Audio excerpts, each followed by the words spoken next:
ফিলিস্তিনের গাজায় ইসরায়েলি বাহিনীর নির্বিচার হামলার প্রতিবাদে ঢাকা সহ দেশের বিভিন্ন স্থানে গতকাল বিক্ষোভ ও সমাবেশ করেছে শিক্ষার্থীরা।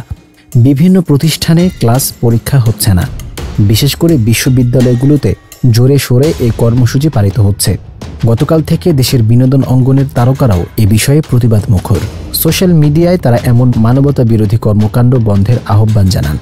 গাজায় নির্বিচারে হত্যার ঘটনায় প্রতিবাদ জানিয়ে শাকিব খান ফেসবুকে লিখেছেন, গাজা শুধু একটি ভৌগোলিক নাম নয়, এটি যেন আজ নির্যাতিত মানুষের প্রতীক।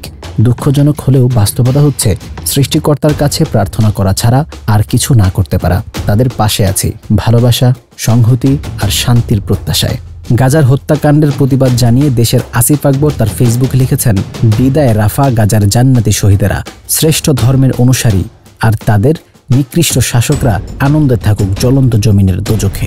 জয়া হাসান লিখেছেন, দক্ষিণ গাজায় ইসরায়েলি সেনারা 15 জন জরুরি চিকিৎসককে হত্যা করেছে। গাজায় যে নিষ্ঠুর আর হৃদয়হীন গণহত্যা ইসরায়েল চালিয়ে আসছে, এটা তারই অংশ। পৃথিবীকে তারা ফিলিস্তিনি শূন্য করার নিয়ত নিয়ে নেমেছে। আক্ষেপ ও অসহায়ত্বের কথা উল্লেখ করে আরফিন শুভ লিখেছেন, গাজার আকাশে যে ধোঁয়া আর অশ্রুর বৃষ্টি, সেই নিষ্ঠুরতার বিরুদ্ধে আমরা শুধু প্রার্থনা করতে পারি, কাঁদতে পারি আর চিৎকার করতে পারি। এই মানুষগুলোর অপরাধ কি শুধু এই যে তারা নিজের মাটিতে বাঁচতে চায়?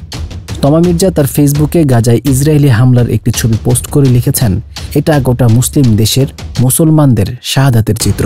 গাজা নিয়ে লিখেছেন এই সময়ের জনপ্রিয় অভিনেত্রী সাদিয়া আইমানও।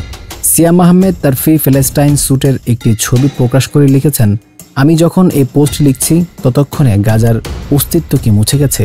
আমরা কি পারলাম না এই শহরটা আর এই দেশটাকে বাঁচাতে? ফিলিস্তিনের এই ধ্বংসাবশেষের দায় কি আমরা কেউ এড়াতে পারবো? ফিলিস্তিনের জন্য আমার মনের কান্না আমি কখনো থামাতে পারিনি। যখন জঙ্গলির গল্প লেখা হচ্ছিল তখনও পাখির জায়গায় আমি বারবার ফিলিস্তিনের শিশুদের কান্নাই কল্পনা করতাম। আমরা কি শিশুদের জন্য একটা সুন্দর পৃথিবী উপহার দিতে পারবো না? যখন যুদ্ধবিরতি চলছিল তখনও আমি শান্তি পাচ্ছিলাম না। শুধু মনে হতো এই বিরতি কতক্ষণ এই মানুষগুলো বাঁচবে আসলে। নিজের ফেসবুকে সাদিয়া লিখেছেন, গাজায় যেভাবে প্রতিদিন নিরীহ মানুষ, বিশেষ করে শিশুরা নৃশংসভাবে প্রাণ হারাচ্ছে, তা মানবতা এবং মুসলমানদের জন্য এক কলঙ্ক।